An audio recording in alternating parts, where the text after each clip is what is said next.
મેદી રસમ જેવા કાર્યક્રમો બંને પક્ષોએ બંધ કરવા, જૂના રીત રિવાજ મુજબ પીઠી ચોળવી, મેદી બાંધવી તેમજ દીકરીને તૈયાર કરવા માટે બહારની વ્યક્તિને બોલાવવી નહીં, ગામ કે કુટુંબની દીકરીઓએ તૈયાર કરવાનું રાખવું. લગ્ન પ્રસંગે બંને પક્ષોએ લાઈવ પ્રોગ્રામ કરવા નહીં, કોઈ પણ પ્રકારની એન્ટ્રી કરવી નહીં, એન્ટ્રી વગર સાદાઈથી સત્કાર સમારંભ કરવો, એના વિડીયો કે રીલ્સો બનાવવા નહીં. લગ્ન મુહૂર્ત દિવસનું રાખવું, જાન સવારે તેડાવી. જો કે આ તો સમાજમાં ચાલુ છે. લગ્ન પ્રસંગે અન્ય કે સુપ્રસંગે દીકરા દીકરીઓએ સમાજને શોભે એવા કપડાં પહેરવા, તેમજ વરરાજાએ પણ શોભે એવો પહેરવેશ પહેરવો અને વરરાજાને ભાડાના પેન્ટ શૂટ કે શેરવાની લાવવા નહીં.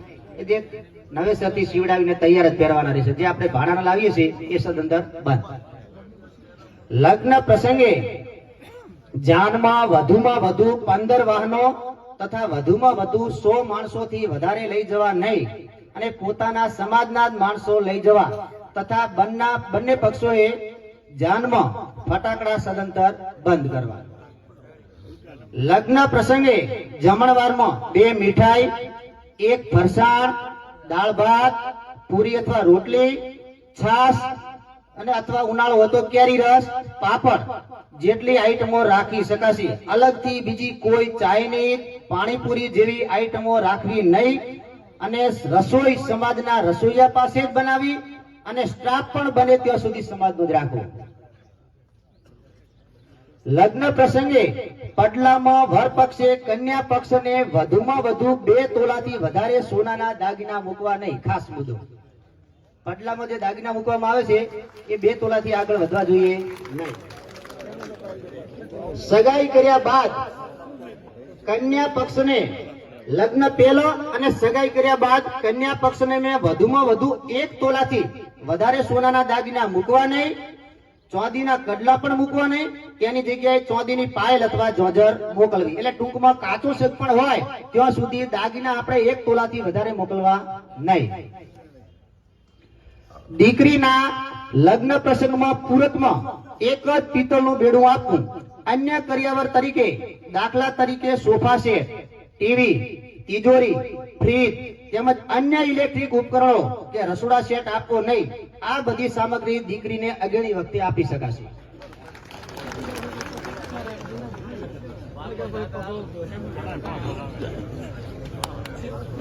લગ્ન પ્રસંગમાં બંને પક્ષના સગાવાલાએ ભેટ માટે આપવામાં આવતી વાસણ પ્રથા સદંતર બંધ કરવી. એના સિવાય અન્ય ચીજ વસ્તુ પણ જે આપવાની પ્રથા છે એ પણ બંધ કરી અને રોકડ રકમની અંદર વ્યવહાર કરવો. લગ્ન કરીને ઘરે આવ્યા પછી જૂના રીત રિવાજ મુજબ વર કન્યાને વધાવવાનું રાખવું. કોઈ પણ જાતનું વેલકમ, ડેકોરેશન કે એન્ટ્રી કરવી નહીં. તેના વિડીયો, સ્ટેટસ કે રીલ બનાવી સોશિયલ મીડિયામાં શેર કરવા નહીં. ઓણા પ્રસંગે કે ઘરઘેણા પ્રસંગે ડેકોરેશન કરવું નહીં. હમણાં એક નવો ટ્રેન્ડ ઘરઘેણામાં ચાલુ થયો છે.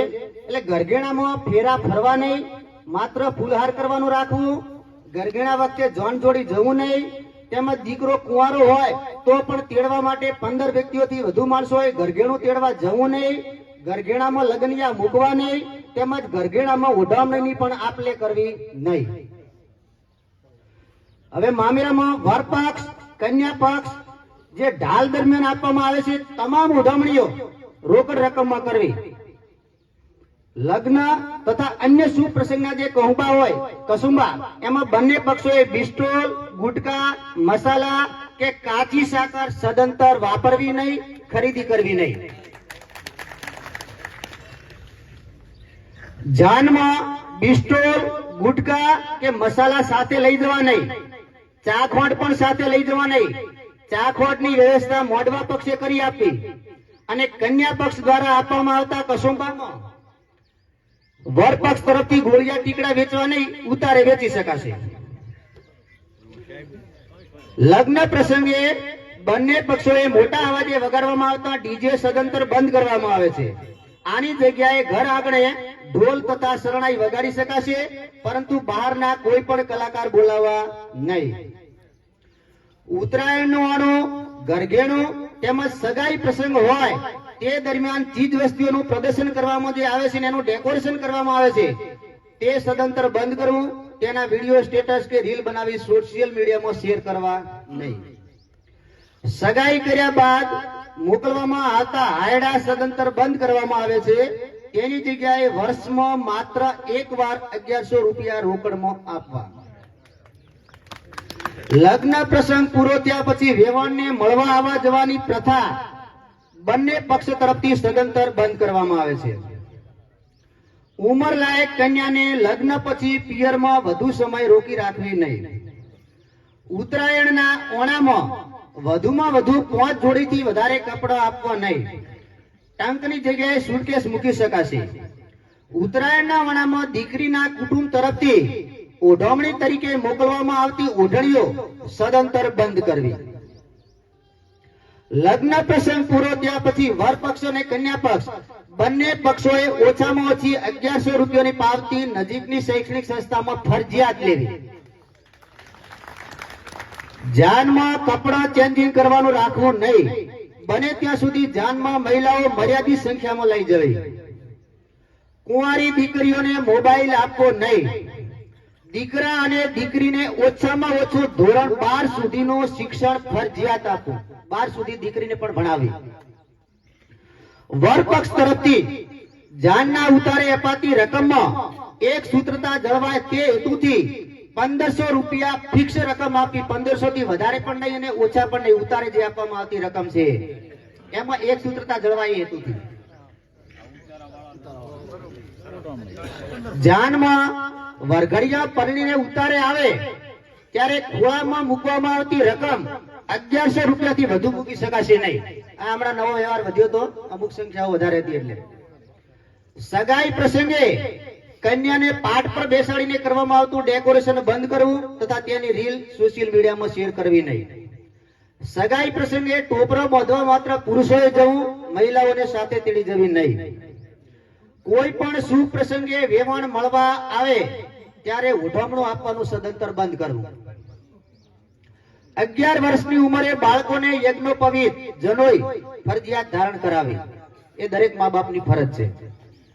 જન્મ દિવસની ઉજવણીમાં કેક કાપી ડેકોરેશન કરવાની જગ્યાએ નજીકની શૈક્ષણિક સંસ્થા અથવા ગૌશાળામાં યથાશક્તિ રકમની પાવતી લેવી.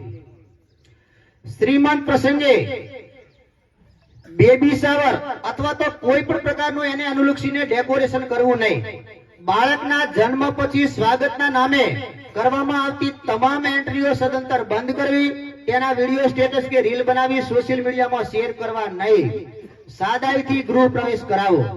અને નવજાત શિશુ માટે સગાવાળા દ્વારા આપવામાં આવતા સોના ચાંદીના દાગીના બંધ કરી રોકડ રકમનો વ્યવહાર કરવો. તેમજ છઠ્ઠી પણ પરંપરાગત જૂના રીત રિવાજ મુજબ રાખવી. તેનું ડેકોરેશન કે રીલ બનાવવી નહીં. ફોટોગ્રાફી માટે કેમેરામેન સમાજ સિવાય બહારની કોઈ પણ વ્યક્તિને ઓર્ડર આપવો નહીં. સમાજના કોઈ પણ યુવાનોએ નશાકારક કેફી પદાર્થનું સેવન કરવું નહીં. તેમજ કોઈ પણ પ્રકારની અસામાજિક પ્રવૃત્તિમાં ભાગ લેવો નહીં. હવે આવે છે મામેરા પ્રસંગ. મામેરો વહેલી સવારે તેડાવવું અને વહેલી સવારે જવું. મામેરામાં સોના ચાંદીના દાગીના અને રોકડ રકમ તમામ મળી વધુમાં વધુ 7,51,000 રૂપિયાથી વધારે મામેરો કરવો નહીં. જુજેણું વધુમાં વધુ 1 લાખ રૂપિયાથી વધુ રકમનું કરવું નહીં. મામેરામાં દીકરીના પરિવાર સિવાયની એટલે કે ભોણેજડા સિવાયની તમામ ઉજવણીઓ રોકડ રકમમાં કરવી. મામેરામાં બેનના ઘરનું વળતું ઉડામણું માત્ર સગા ભાઈને જ, અને એ પણ ફિક્સ 200 રૂપિયા. એનાથી વધારે લેવા નહીં કે આપવા નહીં. અને એ પણ સગા ભાઈ 1 હોય 2 હોય કે જે હોય બધાને 200 રૂપિયા. હવે આવે છે મરણ પ્રસંગ.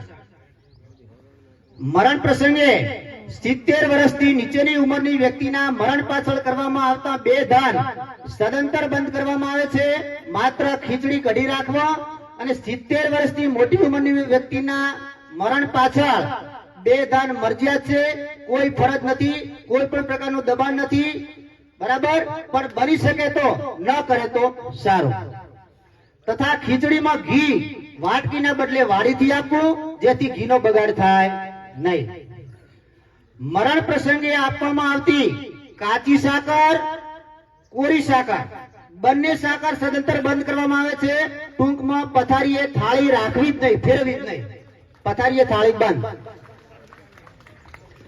મરણ પ્રસંગે ટાણું 13મા દિવસે રાખવું, તેમજ નાની ઉંમરના મરણ પાછળ ટાણું અનુકૂળતાએ રાખી શકાશે, અને 1 કે 2 દિવસ નક્કી કરી અનુકૂળતાએ બેસણું પણ રાખવું.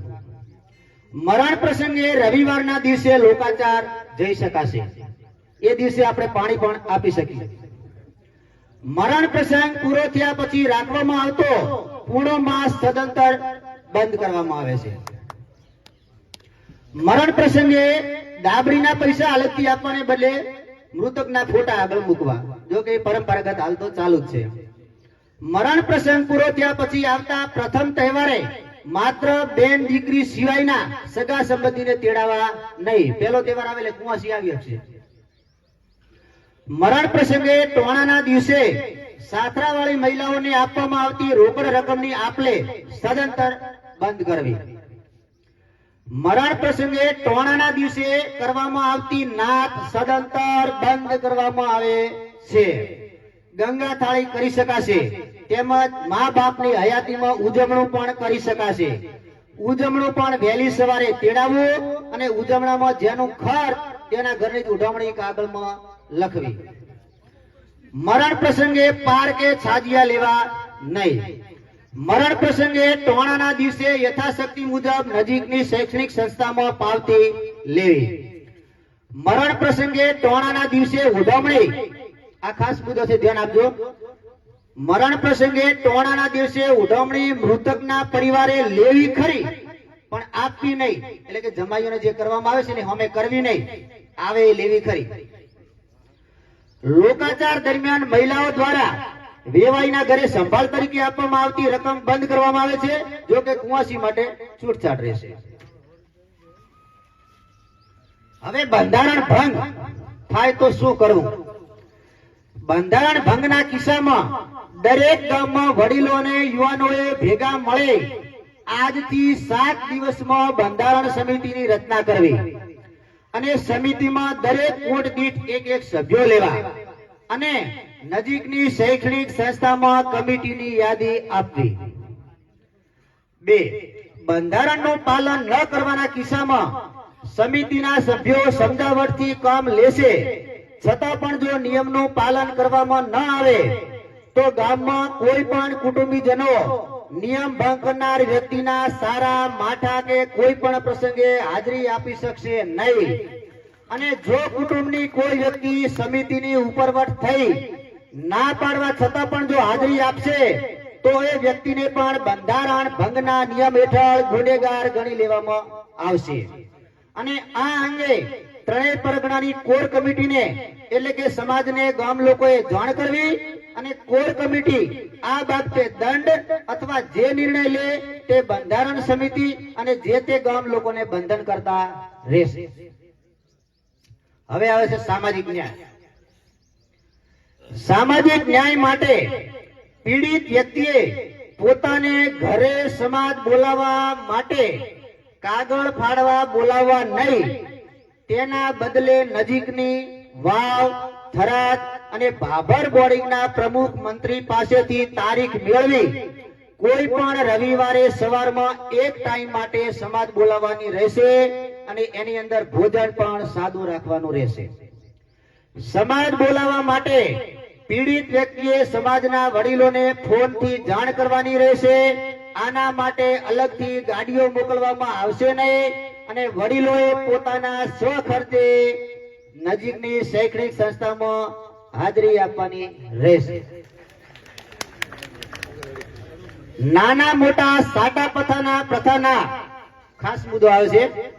નાના અને મોટા, એક સાટું નાનું હોય ને એક મોટું હોય, આવા સગપણના કિસ્સામાં એક દીકરીને 1 કે 2 સંતાન હોય અને સામેવાળા સાટામાં એ લગ્ન કુંવારું હોય તો લગ્ન કરવાની ના પાડે, અને પરણેલું હોય તો આણું કરવાની ના પાડે, તેવા કિસ્સામાં પીડિત વ્યક્તિએ નજીકની સંસ્થામાંથી તારીખ મેળવી કોઈ પણ રવિવારે સમાજ તેડાવવાનો રહેશે.